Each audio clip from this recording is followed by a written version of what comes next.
हाँ दोस्तों, अब हम देखते हैं क्वेश्चन नंबर 9। तो क्वेश्चन नंबर 9 क्या कह रहा है, देखो। In triangle ABC right angle at B, एक ट्राइंगल एबीसी है जिसके अंदर राइट एंगल कहां पर है, बी पर है। If tan a equals to 1/3, अगर tan a की वैल्यू उस ट्राइंगल के अंदर 1/√3 है, then find the value of sin a into cos c plus cos a into sin c। ठीक है, अगर एक राइट एंगल ट्राइंगल दे रखा है जिसका राइट एंगल बी पर है और उस ट्राइंगल के अंदर tan a की वैल्यू दे रखी है 1/√3, तो हमें किसकी वैल्यू फाइंड आउट करनी है, sin a into cos c plus cos a into sin c की वैल्यू फाइंड आउट करनी है। इसी क्वेश्चन का एक और सेकंड पार्ट भी है, वो भी हम इसी वीडियो में कवर करेंगे, लेकिन पहले इस पार्ट को हम कवर कर लेते हैं। तो मैं डायग्राम बनाता हूं, डायग्राम से हमें बहुत अच्छे से दिखेगा और सब कुछ क्लियरली हो जाएगा। तो ये डायग्राम है अपना, राइट एंगल बी पर है तो बी कर दिया, इसको ए माना, इसको सी माना। ठीक है, हमें tan a की वैल्यू दे रखी है तो हम इसको थीटा मानते हैं। थीटा के अपोजिट वाली साइड क्या कहलाएगी, परपेंडिकुलर कहलाएगी, और थीटा के बाजू वाली साइड क्या कहलाएगी, बेस कहलाएगी, और ये लॉन्गेस्ट साइड हाइपोटेनियस कहलाएगी। हमें tan a की वैल्यू दे रखी है, tan a की वैल्यू कितनी दे रखी है, 1/√3, और tan a का फॉर्मूला क्या होता है, परपेंडिकुलर बाय बेस। तो tan a की वैल्यू हमें दे रखी है 1/√3, और tan a क्या होता है, perpendicular by base equals to 1/√3। Perpendicular क्या है, अपना BC है, और बेस क्या है, अपना AB है।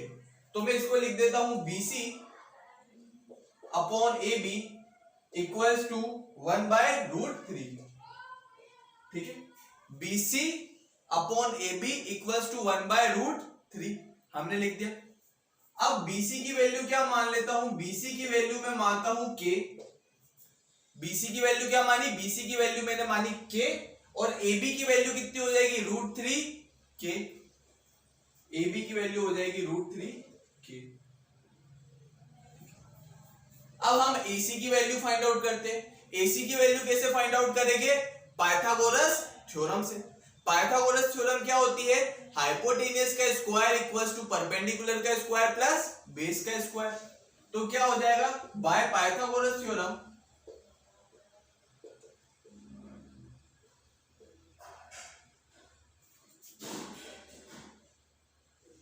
बाय पाइथागोरस थ्योरम AC का स्क्वायर इक्वल्स टू AB का स्क्वायर प्लस BC का square. By Pythagoras theorem AC का स्क्वायर इक्वल्स टू AB का स्क्वायर प्लस BC का स्क्वायर। ठीक है, AC की वैल्यू अपन को फाइंड आउट करनी है, AB और BC अपन को गिवन है। AB कितना है, √3K, तो √3K का होल स्क्वायर करते प्लस BC K दे रखा है तो K का होल स्क्वायर। √3K का होल स्क्वायर क्या होता है, 3K square plus K square. तो AC का square equals to 4K square. AC की वैल्यू क्या आ जाएगी, √4K स्क्वायर। AC की वैल्यू क्या हो जाएगी, √4K स्क्वायर। तो √4K स्क्वायर क्या हो जाएगा, 2K। तो AC की वैल्यू कितनी आ जाएगी, 2K।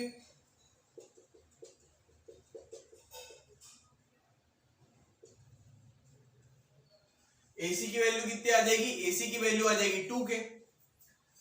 ठीक है, अब अपन ने sin A और cos A निकाल लेते हैं पहले, फिर sin C और cos C अलग ट्रायंगल बना के निकाल लेंगे। तो sin A निकालते हैं।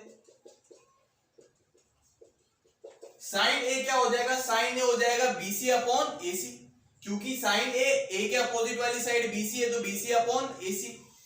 तो sin A हो जाएगा BC अपॉन AC। BC की वैल्यू कितनी है, BC की वैल्यू है K, और AC की वैल्यू कितनी है, 2K। तो K अपॉन 2K, K से K गया तो 1/2। तो sin A की वैल्यू कितनी आ गई, sin A की वैल्यू आ गई 1/2। sin A की वैल्यू आ गई 1/2। ठीक है, ये आ गई अपनी sin A की वैल्यू। अब अपन को किसकी वैल्यू निकालनी है, cos A की वैल्यू निकालते हैं। ठीक है, तो देखो कॉस ए क्या फॉर्मूला बनेगा, कॉस ए का फॉर्मूला बनेगा A B upon A C, A B upon A C. तो A B upon A C, A B की वैल्यू कितनी है, ए बी की वैल्यू है √3 के,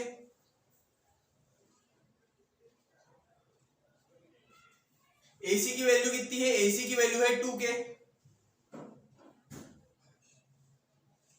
से के गया तो √3/2, के से के गया तो √3/2, तो cos a की वैल्यू कितनी आ गई, √3/2। तो cos a की वैल्यू √3/2 आ गई। अब एक बार तुम इसका स्क्रीनशॉट ले लो ताकि मैं अब cos c और sin c फाइंड आउट करके बता सकूं।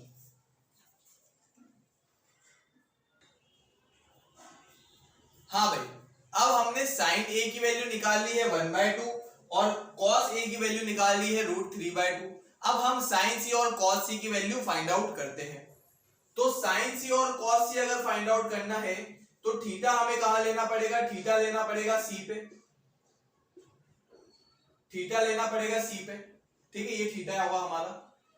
bc की वैल्यू हमने कितनी निकाली, bc की वैल्यू हमने k निकाली, तो इसकी वैल्यू है k। AB की वैल्यू हमने कितनी निकाली, AB की वैल्यू √3k निकाली, तो इसकी वैल्यू है √3k। और AC की हमने कितनी वैल्यू निकाली, 2k, तो यहां पे हमने सब मार्क कर दिया। तो sin c निकालते हैं, sin c निकालने का फॉर्मूला क्या होगा, AB अपॉन AC, क्योंकि इस थीटा के लिए परपेंडिकुलर AB बनेगा, क्योंकि थीटा के अपोजिट वाली साइड परपेंडिकुलर होती है। अब कई बच्चे कंफ्यूज हो जाएंगे कि सर पहले तो परपेंडिकुलर BC था, तो अब चेंज कैसे हो गया। चेंज इसलिए हो गया क्योंकि हर एंगल के लिए परपेंडिकुलर अलग होता है, बेस अलग होता है। हाँ, हाइपोटेनियस सेम रहता है लेकिन परपेंडिकुलर और base theta two theta very करता है। तो एंगल A के लिए परपेंडिकुलर BC था, एंगल C के लिए परपेंडिकुलर AB है, ठीक है। तो अपना sin C की वैल्यू क्या आएगी, देखो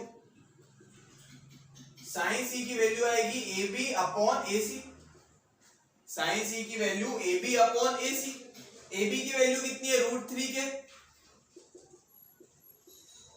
AB की वैल्यू है √3 के, और AC की वैल्यू कितनी है, AC की वैल्यू है 2 के से के गया तो √3/2। sin C की वैल्यू कितनी आ गई, √3/2। अब अपन किसकी निकालते हैं, cos C की वैल्यू निकालते हैं। cos C की वैल्यू क्या होती है, BC upon AC, cos C की क्या होगी, BC अपॉन AC। BC की वैल्यू क्या है, BC की वैल्यू है k और AC की वैल्यू है 2k, तो k अपॉन 2k, k से k कटा तो क्या है 1/2। cos C की वैल्यू क्या आ गई, 1/2, ठीक है। अब अपन को निकालनी किसकी है, sin A into cos C plus cos A into sin C की वैल्यू निकालनी है। sin A की वैल्यू क्या है, sin A की वैल्यू हमने निकाल रखी है कितनी, 1/2, और cos C की वैल्यू आपने कितनी निकाली, 1/2, तो 1/2 इंटू 1/2 प्लस cos A की वैल्यू हमने कितनी निकाली, √3/2, तो √3/2 इंटू हमने sin C की वैल्यू कितनी निकाली, sin C की वैल्यू हमने निकाली है √3/2, तो इंटू √3/2। अब बताओ 1/2 इंटू 1/2 क्या बन जाएगा, 1/4, और √3/2 इंटू √3/2 क्या हो जाएगा, 3/4। तो ये हो गया 1/4 प्लस ये हो गया 3/4, तो ये क्या हो गया 4/4 इक्वल्स टू 1। तो sin A into cos C plus cos A into sin C क्या बन गया, 1 बन गया, ठीक है। एक बार इसका स्क्रीनशॉट लो, फिर इस क्वेश्चन का सेकंड पार्ट हम सॉल्व करते हैं।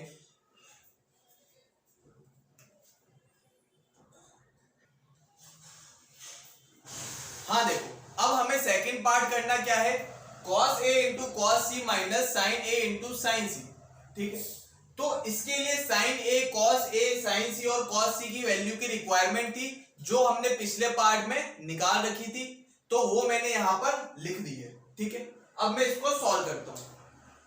तो cos A into cos C minus sin A into sin C equals to cos A की वैल्यू कितनी है, cos A की वैल्यू है √3/2, तो पुट कर दी।